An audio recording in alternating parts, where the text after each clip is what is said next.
Alright guys, got a little different camera here. Here I have my 96 Dodge Grand Caravan. It's the SE 3.3 V6 front wheel drive, not the four wheel drive option. Got a little problem. I haven't been making videos like I thought I would when I got this van. I've been so busy with it lately. I've had it for about, I'd say, 2 months going on now. I've done a lot of work into it. It's got, first of all, when I first got the van, you'd get in it and crank it and it wouldn't do nothing. Like, the lights would come on and that's just about all you would get. And all you would get was a click up here. The relays would click and stuff like that. I bought the van for $150. Paid $40 to get it home. I consider that a good deal, but it does not look as good as it did. It doesn't look as good as it does now, like it did when I bought it. Because when I got it, it looked like a pile of shit. Literally, I'm serious when I say that, because the thing was nasty. It had set for almost a year. I redid the rims, repainted the inner tire wheel wells. I put new weather stripping on the doors, on the driver door, weather stripping right here,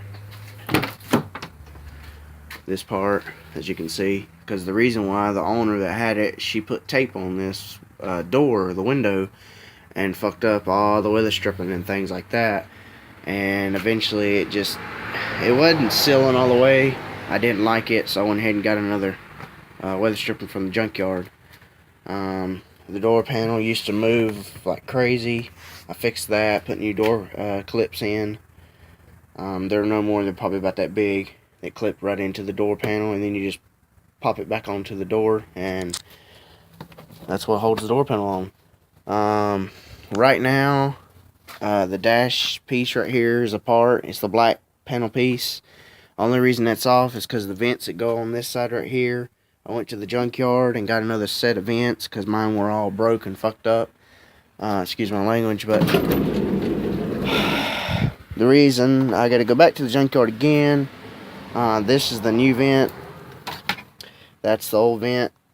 As you can tell the difference, I don't have the sliding things, and it doesn't fit into this bore right in here. There's little holes that on the back of these vents that it has to go through, and the new one that I got doesn't fit, so I got to go back to the junkyard for that. Not only that, the power window motor switch is kind of shot. It's really wore out, especially down here. I'm going to get another one of them. I put a new battery tray in it, new vacuum line hoses. Okay, so brought it home, bought it, and come to find out it's a computer. Just to update you, to let you know, so I don't have to go through the whole thing. Put a computer in it from the junkyard. Okay, I get fuel pump, I get spark. It fires right up and runs, but it dies. I mean, it immediately dies. It don't even idle or nothing. I mean, it cranks up and runs, dies. And that's all I kept getting. So I changed the fuel filter. That helped a lot. Tighten up the fuel line hoses, or the fuel rail clamp things that are right there. I put a new fuel line hose on it because that one was busted and started spraying fuel everywhere. And I initially thought maybe it was a fuel pump problem, and it wasn't. It come out to be that it's the computer that needs to be flashed or reprogrammed to this vehicle, because I got the computer from the junkyard, and anytime you ever do something like that, you have to have it reprogrammed to the vehicle. It has to have the VIN number, and it has to have the year, make, and model, and the exact date when you buy the computer for that vehicle. You can't just go and put another computer in it and call it done. I was doing it for a reason to stay cheap, and to see if I could get the thing to actually run.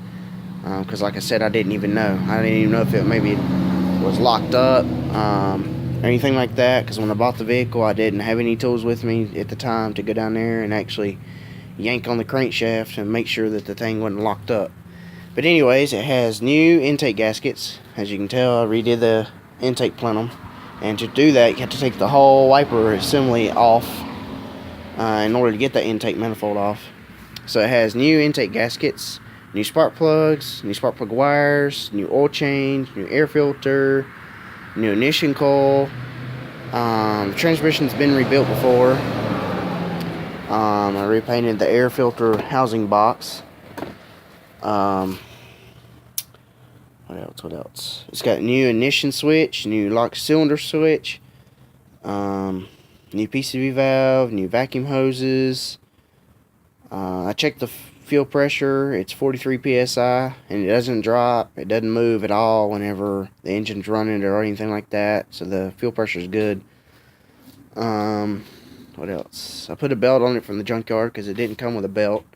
I had to put some old mechanic's trick candle wax on the belt to keep the damn thing from squeaking. Because I mean to tell you, when it squeaks, and I mean it's loud.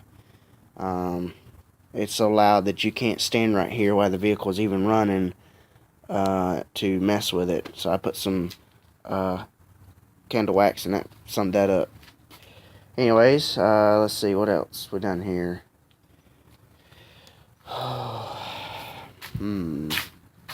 Some other things. I put another computer in it, and any fuses or anything that was blown I replaced, just so I knew that everything was done and updated, and I knew in my mind that that wasn't a problem. I could knock that off my list. I put a new oil cap on it because the one that was on it was all messed up. They tend to break. She told me the AC worked whenever she parked it, because what happened was she'd get in it and crank it, and sometimes it wouldn't crank. She'd mess with it, you know. She said it was a switch. It wasn't a switch. And she'd get it to go to the store. She'd get back in it, and then it wouldn't crank again. So I got it, put another computer in it, and this is what you get.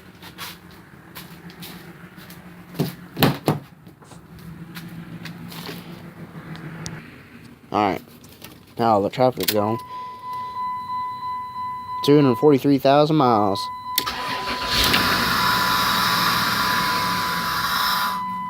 The reason it's making that sucking noise is because I've got the intake air duct hose off, so it doesn't have a vacuum leak. I've went through all that.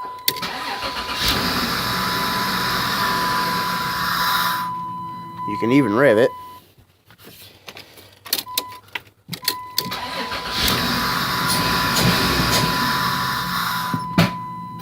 And that's basically what you get.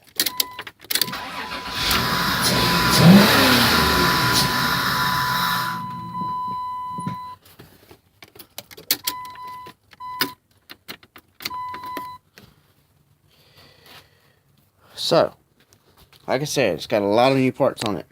All the ignition switch and everything's done up here, so I know that it's making contact. I put a starter in it too. Also has a brand new starter. Anyways, if you know what it is, besides of what I'm pretty sure thinking what it is the computer needs to be reprogrammed. The computer in it that came with the vehicle, that thing's shot. It's either going to have a brand new computer, or the computer I got from the junkyard will have to be flashed, reprogrammed to the van. And I've already called the dealership down here where I live. It costs $95 to have it flashed, and I have to have the vehicle up there.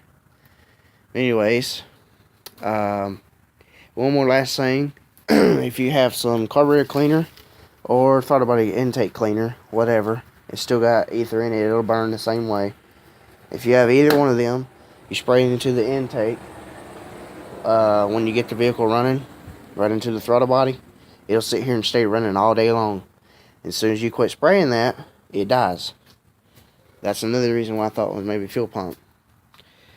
But anyways, if you have any questions at all or any help that would kind of help me out, I'd really appreciate it if you leave it in the bottom of the comments, and I will sure get to them. If you like this video, give it a big thumbs up. I'll be making more videos of this van, so look forward to them, and I appreciate it if you'd subscribe. Thanks for watching.